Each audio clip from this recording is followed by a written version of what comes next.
In today's tutorial, let's learn how to do the crisscross, and these double crochets are crossing over top of each other. I'm going to show you how to do this effect when it comes to waves, chevrons, or ripples. Whatever you want to call it, it's going to go up and down, and I'm going to show you how to add this effect in. Welcome back to the Crochet Crowd as well as yarnspirations.com. In today's tutorial, I'm going to be able to show you the stitch that I just talked about. And what we have is an example of all of the stitches being used at the same time in a particular sample. So what I've done with the white here, those are all the single crochets. So we have double crochets, half double crochets, we have crisscross, we have bobbles, front post, modified front post trebles here, we have the herringbone stitch here, and then we have the seed stitch right here in the back. In today's tutorial, I'm going to be covering the particular stitch that is listed in this particular video. I'm going to show you how to do it, but this is example how all of those particular stitches can work together in order to create a really amazing afghan. Now this afghan does have a front and the back side. You can also use this particular kind of sample for doing scarves, and really the sky is the limit, and in today's tutorial I'm going to explain a little bit more about how you can customize this in order to do a project of your own. So here's what it looks like, and we have our example. It's going up and down, and this is just a small swatch. So I had to do a small swatch in order to figure out all the math for you. I have figured this all the way out from a scarf size just like this all the way to a king size afghan. I've done the math for you to tell you exact chain count, but I want to make this an educational video because it's just easier to give you that information. But if you don't really understand it, then what's the point, right? That's a video tutorial. So what we have is that each chevron equals a certain amount of chain stitches, and in my particular pattern 28 chains will take you from one point all the way to the next, just like you see here. And so then we have side edges that are a portion of just a section of each side. So what we have here, in order to get one chevron you have to do 28 chains, and then to stay in balance you have to add an extra 18 to your list. So what we have here is that if you were ever to customize this and say that you wanted to do a different size, you would crochet in multiples of 28. So for example, let's say I wanted 3 chevrons. You would go 3 times 28 stitches. Okay, that'll give you a certain amount, and then you will add 18 extra chains at the end of that in order to stay in balance. So it's just a very easy way. Now on my website I have figured out all those particular chains to start for all of them. Now you're gonna think to yourself, wow, some of those chains are huge, and they are huge, but you have to compensate that when you go up and down like so, is that it's not really like 100 chains straight across. It's, if you did 100 chains straight across it would be longer, but because you are going in an up and down motion you need more chains in order to maintain that, and that's why that there's so many extra chains. So on my website I have all of that information for you, but if you want to customize it, the secret answer is 28 for every one of the chevrons, and then you just have to add 18 chains at the very end in order to get your sides to be equal. You should also keep in mind that this afghan sample is a one-sided sample. Not all of these stitches look great on the other side. So the bobble stitch, for example, it does not exist on the underside. Okay, you'll see that it's completely flat. And also with the crisscross appears better in the front side than it does in the back side. So when you're doing this particular project I'm going to be telling you what is your front side and what is your back side so that you can know exactly where to start. Some of these stitches you have to start on the back side. It's called the wrong side technically in crochet, but you have to start on the back side. For example, bobbins or bobbles like this only appear on the opposite. So as you crochet the bobbles pop in behind. So if I was to bobble along here in this direction, the bobbles would appear on the back side. So every time I do a bobble I actually have to work on the back side so that it does pop out to the front side. So some of these stitches are just like that. The herringbone is like that. The modified front post trebles are like that. A lot of the half double crochets, single crochets, and double crochets did I say that already? Those don't matter, but you have to just be conscious. So in the particular pattern I'm about to show you, I'm going to have you mark what is the front side, what is the back side, so that if you have to adjust and you have to know that, then you'll know it right from the very beginning. So let's just quickly review. It's going to be a 5mm size H crochet hook. I've used Caron Simply Soft throughout this whole thing. That the beautiful colors are from that particular line. So this is going to be a generic intro on all of the 8 different videos because I'm going to show you how to get started. So you'll see here the blue is how I got started. You can see I did a perimeter in white, so that's kind of added in afterward. But all of the intros for all of these 8 are exactly identical, and then once we start from that point we're going to then take you through all of the different examples, and those are each listed as an individual video because you may not want to mix it and match just like so. This is also part of the Stitches Right game that we're doing on YouTube as well as Facebook, and we're just having fun of mixing and matching stitches at random, and that's how this sample has come to be. So without further ado, let's move on to the example that we want to teach you in today's tutorial.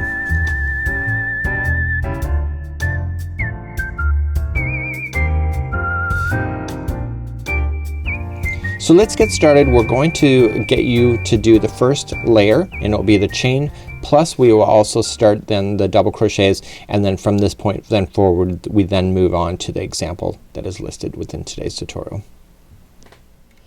And insert that onto my hook. So we have in the instructions in our website all the different chains that you would need for your size of project that you want to go. But today I'm going to show you a swatch sample. So as I mentioned, there's 28 chains in one chevron plus 18, and that's what I'm going to do today. So I'm just going to chain 28. So 1, 2, 3, 4, 5, 6, 7, 8, 9, 10, 11, 12, 13, 14, 15, 16, 17, 18, 19 and 20, 21, 22, 23, 24, 25, 26, 27, 28. So in 28 this is one chevron. Okay, this is without any sides on it at all. So that's one chevron. So I said that there has to be sides on it. So we're going to add another 18 chains. So let's add 18. So 1, 2, 3, 4, 5, 6, 7, 8, 9, 10, 11, 12, 13, 14, 15, 16, 17, and 18. So if you were doing multiples, so you would have done multiples of 28, and at the very end you'll add in your 18 in order to keep it in balance. So now I have one chevron and I have enough chains to do both sides of the project. Let's move on to the next step. So now that you've gone all the way across, we're now going to start, and we're gonna get our chevron to be working right away. So we're going to count back from the to the 4th chain. So count under. So 1, 2, 3, and 4. Turn the chain over, get the back hump only, and double crochet into that. And this will create a beautiful finish on the other side of on the bottom, and double crochet. So the chaining of 3 and the double crochet would count as one stitch into the same one, and this matters down in the future. So the next 5 are going to be 1 double crochet each. So let's count that out loud. So 1 and 2 and 3, 4 and 5. So what I like to do when I'm in this particular stage, I like to look at it. So the first 2 are together. They're into the same stitch. So there should be 5 double crochets by themselves, and there are. So that is going to be the side. So that this is going to be the side in a down direction like this. The next 3 are going to be 3 double crochets together. So how to do that is that you wrap the hook, and going into the next chain is that going in, yarn over, pull through, yarn over, pull through 2 loops, and then hold. And you're gonna do that 2 more times. So yarn over, go to the next stitch, in, yarn over, pull through 2, and hold. So now you got 2 there. You gotta do it one more time. So yarn over, pull through 2, and hold. You should have 4 loops on your hook, and you're gonna yarn over and pull through all of those loops. And so now 3 double crochets just became together as one, and this is going to be the coming down and then turning and going back up in the other direction like that. So that's how you do 3 together. The next 12 on your chain are going to be each double crochet, and let's count that out loud. So we have 1, 2, 3, 4 and 5, 6, 7, 8, 9, 10, 11, and 12. So this will always exist when you're going in an up direction. So if your chain was a lot longer, every time that you finish a 3 together, the next section will all be 12 by itself. And I like to just double check and count. So I got 1, 2, 3, 4, 5, 6, 7, 8, 9, 10, 11, and 12. So once you get your 12 in, the next one will be 3 double crochets into the same one, and this is the top of the chevron. So every time you get to a top of a chevron, there will always be 3 double crochets when you're moving across the first row.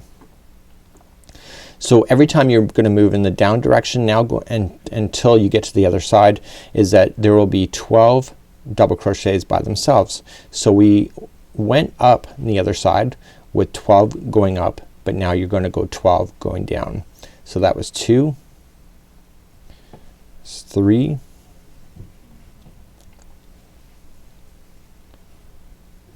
4, 5, 6, 7, 8, 9, 10, 11, and 12. So do you get that? So every chevron going in the up direction is going to have 12 by themselves. At the top you'll have 3 into the same one, and then there'll be 12 going down the other side. So I'm gonna count that 12 going down. So 1, 2, 3, 4, 5, 6, 7, 8, 9, 10, 11, and 12. So now we're at the bottom again. So the next 3 are going to be 3 together. Okay, and you just do it how I showed you before. So you just gather them up, and the 3 will be together. So if your chain's a lot longer, the next section would be going 12 going back up, and then your 3 at the top, and then 12 going back down, and you keep doing that until you get to the last little section just like this.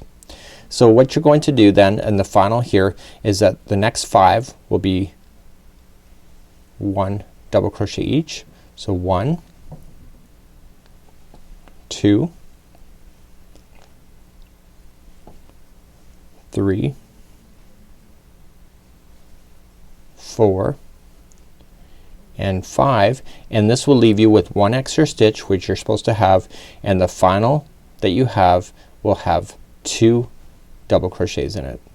And if I can just grab your attention before you take off on me here. So at the very first, remember how we did that the chain 3 and the double crochet counts at 1. So on the other side, the 2 being in there counts into 1 stitch as well. So this is what it would look like, but your sample would obviously be a lot longer, but you have the up and down motion now ready, and now we can move on.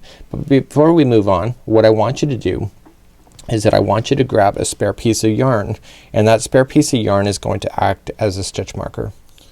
So using a piece of stitch marker and just a piece of yarn, what I want you to do, the side that you just want to cross on, I want you just in the edge here, and I want you just to insert your hook in behind just a piece of the strand and just bring the yarn through. And this is just a stitch holder. This is just going to tell you that every time you do anything, you will know what is the front side and what is the back side, because once you get onto these projects, sometimes it gets really confusing what is front and what is back. Okay, so this stitch marker right in the front will always tell me that this is always going to be the front side. The next part of this tutorial we're going to start, and you're either going to have to watch out for the stitch marker, whether it's on the front or the back side, and some of these stitches it doesn't even matter, but just do that because it just makes it a lot more sense. So let's move along and do the next part. So now we're going to learn how to do the crisscross when it comes to these waves, and the crisscrossing is double crochets crossing over top of each other, and we have a crisscross row and then a single crochet row. And I found with myself is that the crisscross looks better on the right side, so you want to make sure that when you're working on this, when you go crochet across, that you are looking at the right side of the project and then single crochet along the wrong side or the back side of the project. So let's carry on. We're going to do a slip knot and put our hook into it, and I fastened off on my example that we have here, and when I want to do this particular project I want to make sure that I'm paying attention to the right side or the front side of the project as being my starting point for doing these. For those that are doing the stitches right game, you want to make sure that this is also the same rules, that you go to start and you do the crisscrossing on the front side. When we come back on the other way, we're going to do single crochet and that'll appear on the back side, and then we're going, and when you turn it again you'll be doing on the right side. So let's begin. To begin, we're going to come into the very first turning chain and we're going to attach our yarn.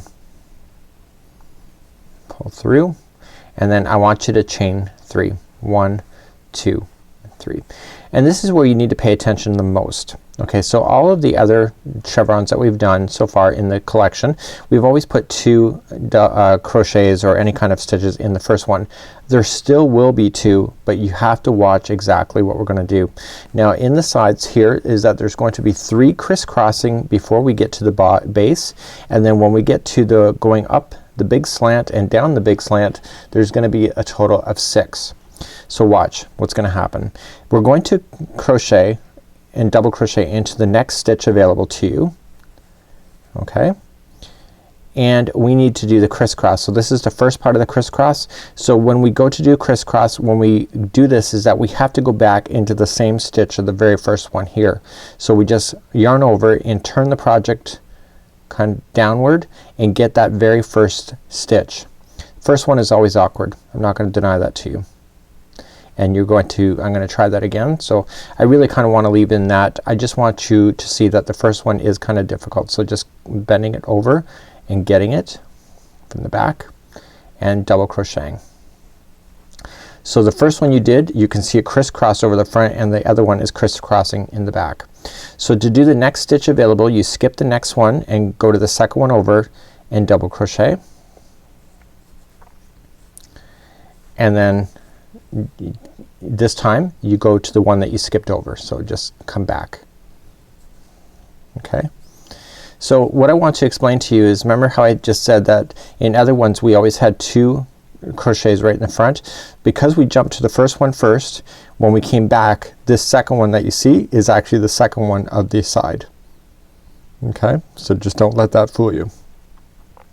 So let's just jump. We're gonna skip one more and just double crochet, and then double crochet in the one that you skipped. So once you get in the habit of these crisscrosses, very easy to maintain. So now we're into the center of the bottom of there. How do I know that? So you can see that these are grouped together, and you can see that we have a stitch on this side and this side, and we have 3 crisscrosses going on here. So we know we're satisfied. So we're gonna put in 3 double crochets together. So just in, pull through, and 2 and hold, in, pull through 2 and hold, and in, pull through 2 and hold.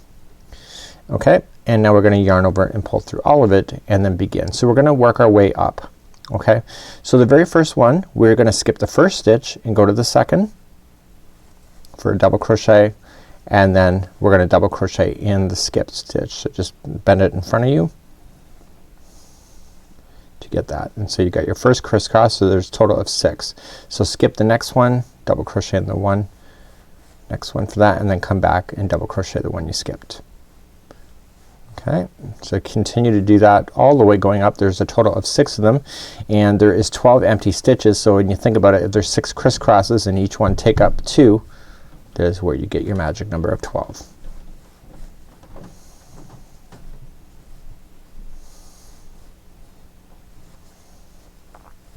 Okay,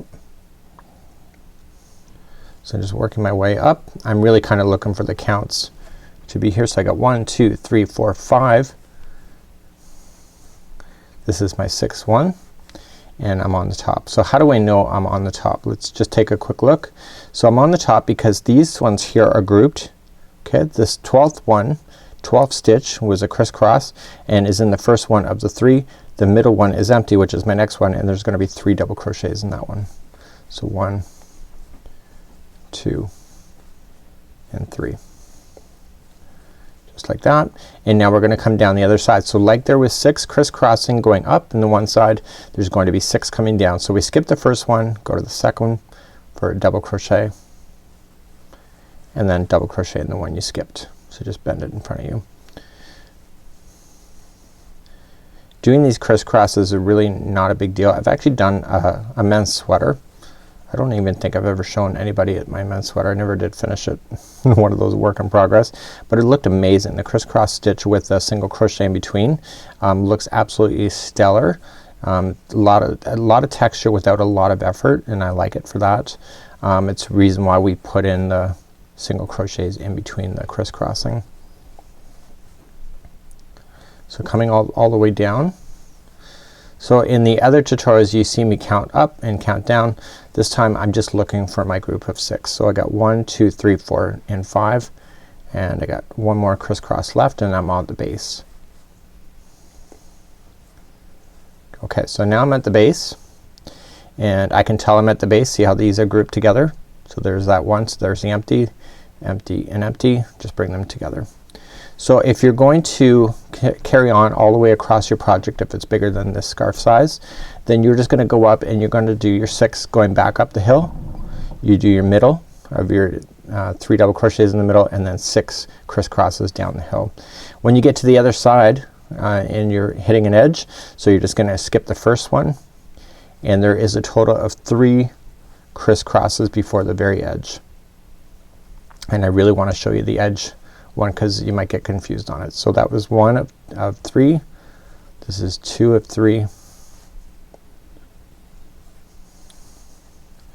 And look at this. So you only really have 2 stitches left. So you go into the very far stitch, and you're thinking that's not right, but you gotta be paying attention here. You go into the one that you skipped, and normally you would go into the very last stitch and add 2. Well, one is already there, the one crisscross, and the final one is the final double crochet, just like that. Okay, so you see you've satisfied to having 2 right into the front and into the back. So let's just turn our work and I'll show you how to do the single crochet. Every time you do a crisscross, you're gonna have to go back in the other direction. In this direction we're only gonna put in single crochets. So we're gonna start chain 1 and put in 2 single crochets right in the front, the beginning one, and then each stitch there's gonna be 5 of them. So 1, they're all gonna be single crochet for 2, 3, 4 and 5. And now the 3 that are left here in the middle, they're all gonna be together. So they're gonna be single crochet 3 together. So wrap and pull, going into the next one, wrap and pull, next one, wrap and pull. You got your 4 on the hook, wrap and pull through all 4. And now you're gonna go up the hill. So this time I'm gonna count again. So I'm gonna need 12. So 1, 2, 3, 4, 5, 6, 7, 8, 9, 10, 11 and 12. And how can I tell that? Because I got my 3 in the middle, the 12th is on the first one of the 3, the next one is the middle, and there will be 3 single crochets in the top middle one. So let's go down the hill. So there's gonna be 12. So 1, 2, 3, 4, 5, 6, 7, 8, 9, 10, 11 and 12. And I look at the base here. So you got, here's where everything comes together. So that's the middle one. Here's an empty one and an empty on the other side. That means that this is definitely the center. Going in. And now you're gonna go up and do your 12 if you got more to do going up, and at the top you'll do your 3 single crochets in the top, and then you do your 12 single crochets heading down. You'll do that all the way across, but if you're hitting the edge like I am now, there'll be 5 single crochets.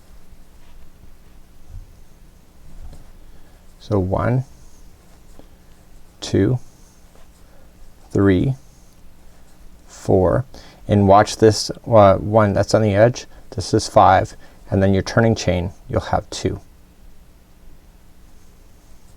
So 1 and 2. So if you're carrying on this pattern, you're gonna turn your work once again, and then you're gonna start up and do your crisscrosses all over again. So just let me show you how to get started again. So chain up 3, 1, 2, and 3. You come to the next stitch, double crochet, and then you double crochet into the first stitch. So just turn that and get that first one. First one is always the most difficult, and then you're going to do your crisscrosses all the way down to the bottom. There will be a total of 3, and then you'll get your 3 together, and then there will be 6 going all the way back up to the top. The top will have 3 double crochets, and then down, and so forth. So this is how you would do a crisscross with doing a wave chevron or ripple stitch, whatever you want to call it. So till next time, I'm Mikey on behalf of the Crochet Crowd as well as yarnspirations.com. We'll see you.